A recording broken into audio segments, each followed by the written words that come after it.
Assalamualaikum warahmatullahi wabarakatuh. Perkenalkan, nama saya Dewi Perma Kurniawiti dari kelas Praktikum Pengantar Komputasi Cerdas. Pada video kali ini saya akan menjelaskan hasil pengerjaan UAP Praktikum Pengantar Komputasi Cerdas dengan judul Fuzzy Inference dan FCM Clustering pada studi kasus MSG Konoha. Nah, untuk secara umum terlebih dahulu, tugas ini terdiri dari dua bagian utama, yaitu dua nomor. Untuk bagian pertama, yaitu membangun sistem inferensi fuzzy untuk menentukan skor prioritas pembangunan dapur umum MSG. Sedangkan bagian kedua adalah melakukan pengelompokan distrik menggunakan fuzzy K-means clustering atau FCM untuk memetakan tingkat kerentanan distrik. Pada presentasi kali ini, saya nggak hanya akan menjelaskan teori, namun saya akan mengikuti alur dari program IPNB yang sudah saya buat, mulai dari import library, pembuatan fungsi, visualisasi, proses perhitungan, hingga interpretasi hasil akhirnya. Pada bagian pertama, saya membangun sistem inferensi fuzzy untuk menentukan skor prioritas Z pembangunan dapur umum masjid di suatu distrik. Studi kasusnya adalah pemerintah Konoha ingin membangun dapur umum komunal pada distrik yang paling membutuhkan. Karena kondisi tiap distrik tidak selalu ditemputi, maka pendekatan fuzzy digunakan agar penilaian prioritas tidak hanya bersifat tegas, namun dapat menangkap kondisi yang bersifat bertahap, misalnya malnutrisi sedang menuju tinggi atau akses logistik cukup sulit. Sistem ini akan menggunakan tiga variabel input, yaitu tingkat malnutrisi, kepadatan sasaran, dan akses logistik. Outputnya adalah skor prioritas Z dengan rentang 0 sampai 100. Data uji yang digunakan pada notebook adalah tingkat malnutrisi 28%, kepadatan sasaran jiwa 3.500 jiwa, dan akses logistik 4.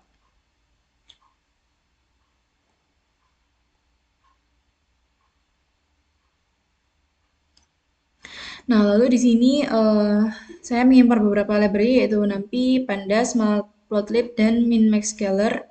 Untuk bagian fuzzy, fungsi keanggotaan dibuat secara manual yaitu fungsi trimf untuk fungsi segitiga dan trapmf untuk fungsi trapesium. Fungsi trimf digunakan ketika bentuk keanggotaan naik sampai titik puncak lalu turun kembali. Contohnya adalah kategori malnutrisi sedang, kepadatan normal, dan akses menengah. Sedangkan fungsi trapmf digunakan untuk bentuk trapesium, yaitu kondisi yang memiliki area datar dengan derajat keanggotaan 1. Contohnya adalah malnutrisi rendah, malnutrisi tinggi, kepadatan sepi, kepadatan padat, akses sulit, dan akses mudah. Di sini saya juga membuat fungsi enter_p_membership untuk mengambil nilai derajat keanggotaan dari suatu input tertentu berdasarkan kurva yang sudah dibuat.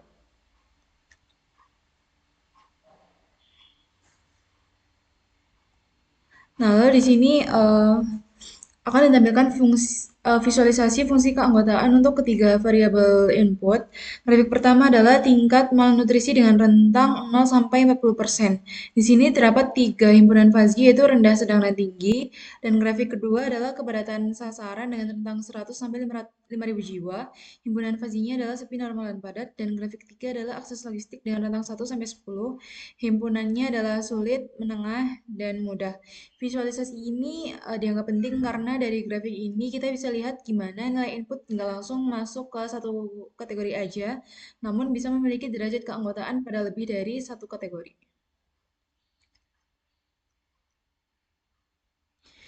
Nah, setelah fungsi keanggotaan dibuat, data uji dimasukin ke sistem. Nilai inputnya adalah malnutrisi 28, kepadatan 3.500, dan akses logistik 4.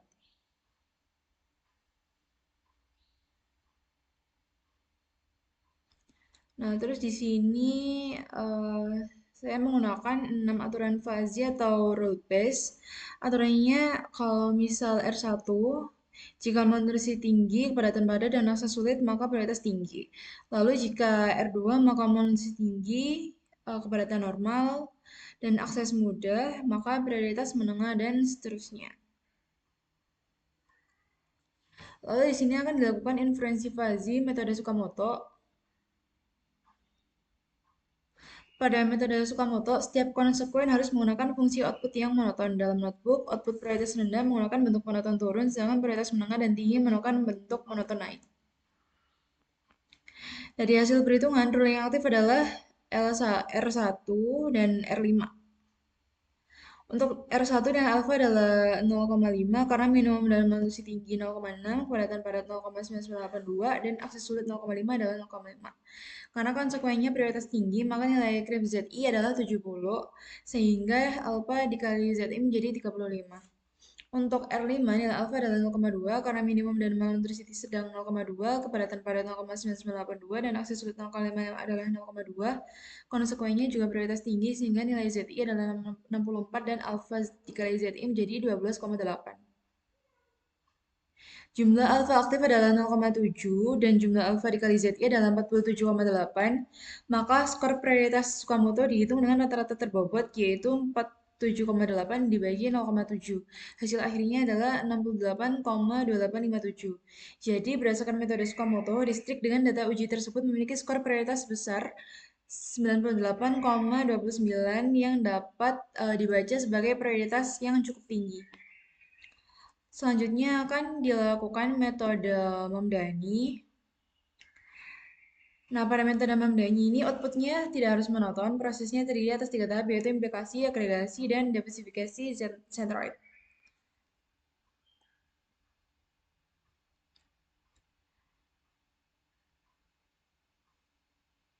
Nah, di sini akan mungkin langsung ke perbandingan hasil Tsukamoto dan Mamdani karena keterbatasan waktu. Di sini jika dibandingkan hasil Tsukamoto adalah 68,28514, sedangkan hasil Mamdani adalah 82,406134, di mana mereka memiliki selisih absolut sebesar 14,1204. Hasilnya tidak identik karena mekanisme matematis kedua metode berbeda. Tsukamoto menghasilkan nilai graf ZI pada setiap rule aktif melalui inverfungsi monoton, lalu digabung dengan rata-rata terbobot. Sementara itu, Mamdani menghasilkan area fazi agregat, kemudian mencari titik pusat area tersebut menggunakan centroid. Jadi, walaupun data uji dan rule base sama, hasil akhirnya bisa berbeda karena cara implikasi dan diversifikasinya berbeda. Oke, lanjut ke nomor 2. Di sini dia akan melakukan fuzzy Siemens clustering pada dataset yang sudah di-upload di sini. Untuk pemilihan fiturnya, 3 fitur tersebut dipilih. Jadi di sini ada 3 fitur ini. Pertama, kemiskinan rate dipilih karena tingkat kemiskinan mencerminkan kemampuan keluarga dalam memenuhi kebutuhan pangan. Semakin tinggi kemiskinan, semakin besar potensi kebutuhan terhadap program makanan sehat gratis. Lalu yang kedua ada malnutrisi underscore rate. Di sini digunakan karena ini merupakan indikator utama urgensi program. Jika angka malnutrisi tinggi, maka kebutuhan intervensi gizi juga akan semakin tinggi. Lalu ketiga, jarak pusat kota digunakan karena jarak dari pusat logistik mengaruhi akses distribusi. Distrik yang jauh dari pusat kota atau pusat logistik dapat lebih rentan karena distribusi bantuan menjadi jauh lebih sulit. Oke, lanjut ke sini. Nah, sebelum clustering, di sini saya melakukan min-max normalization. Normalisasi ini diperlukan karena 3 fitur memiliki skala yang berbeda. Misalnya, kemiskinan dan malnutrisi berbentuk persentase, sedangkan jarak pusat kota menggunakan satuan kilometer. Nah, FCM menggunakan jarak Euclidean sehingga jika data tidak dinormalisasi, fitur dengan skala besar bisa mendominasi perhitungan jarak. Oleh karena itu, semua fitur diubah ke rentang 0 sampai 1.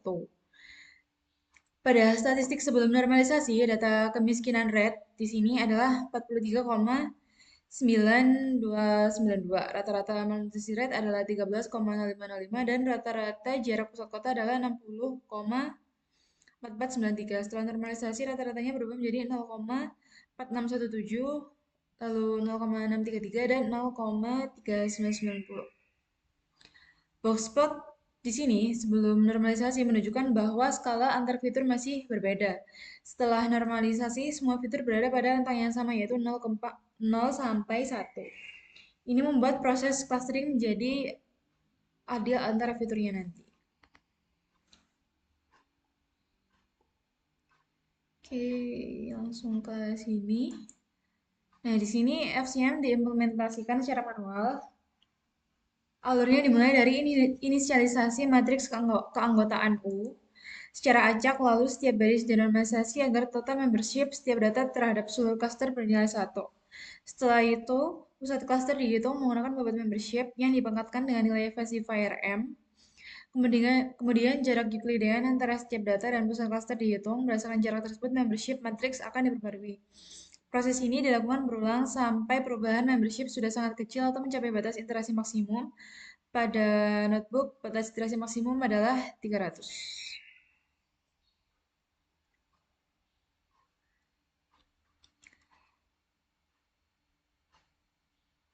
Lalu di sini eksperimen FCM atau fuzzy Siemens clustering dilakukan dengan jumlah cluster C3 dengan 3 nilai falsifier yaitu M sama dengan 1,5, M sama dengan 2, dan M sama dengan 2,5.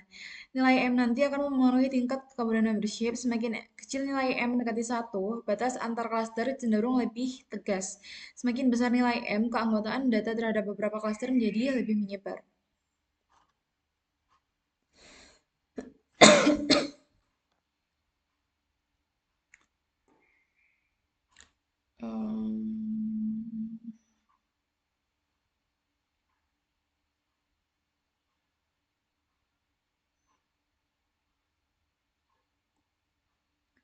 Nah, di sini akan ditampilkan hasil scatterplot clustering antara kemiskinan rate dan malnutrisi rate dengan M sama dengan 1,5 dan C sama dengan 3 untuk scatterplot yang ini. Pada scatterplot, setiap titik merepresentasikan distrik, warna akan menunjukkan hasil cluster dari FCM, sedangkan tanda X menunjukkan posisi centroid atau pusat cluster. Dari visualisasi ini terlihat bahwa pembagian cluster cukup konsisten, ada kelompok distrik dengan kemiskinan dan malnutrisi rendah, kelompok menengah, dan kelompok tinggi. Pola inilah yang kemudian digunakan untuk memberi label interpretatif pada cluster. Nah, di sini merupakan kombinasi dari C sama dengan 3 dan M sama dengan 1,5. Lalu di sini ada untuk yang C sama dengan 3 dan M sama dengan 2. Lalu di sini ada C sama dengan 3 dan M sama dengan 2,5. Di mana di sini adalah warna biru untuk cluster 1, warna orange untuk cluster 2, dan warna hijau untuk cluster 3 dengan simbol X ini merupakan letak centroidnya.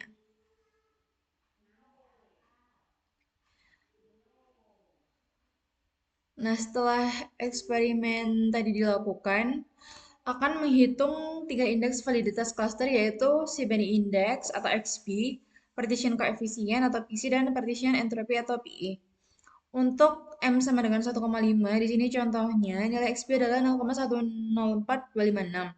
PC adalah 0,956826 dan nilai PI adalah 0,088175. Dan seterusnya untuk nilai M hingga 2. Nah, interpretasinya adalah XB semakin rendah semakin baik, PC semakin tinggi semakin baik, dan PI semakin rendah semakin baik. Berdasarkan XP, nilai terbaik adalah M sama dengan 2,5. Namun berdasarkan PC dan PI, nilai terbaik adalah M sama dengan 1,5. Karena 2 dari 3 indeks memilih M 1,5, maka berdasarkan majority voting, nilai falsifier optimal yang dipilih adalah M sama dengan 1,5.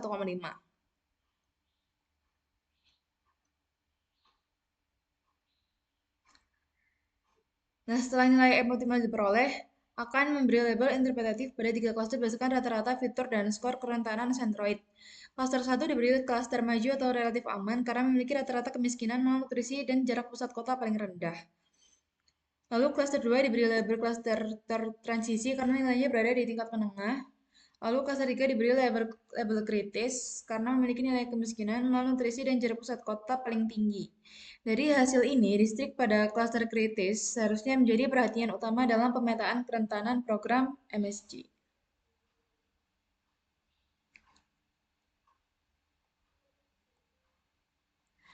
Nah, berdasarkan seluruh proses yang sudah dilakukan, akan ditemukan beberapa hal. Yang pertama, yaitu pada sistem inferensi fuzzy, data uji dengan malnutrisi 28%, kepadatan 3.500 jiwa, dan akses logistik 4 lebih dominan mengaktifkan aturan dengan konsekuen prioritas tinggi. Kedua, hasil metode Scomoto dan Nomredi berbeda. Scomoto menghasilkan skor prioritas sebagai berikut, yaitu 68,2857, sedangkan Membrani masukkan skor 82,4061. Perbedaan ini terjadi karena Sukamoto menghitung nilai CRISPR-Rule dan beberapa kesimpulan selanjutnya yang terlihat pada layar. Sekian dari saya, atas penanganan saya sampaikan mohon maaf. Terima kasih. Wassalamualaikum warahmatullahi wabarakatuh.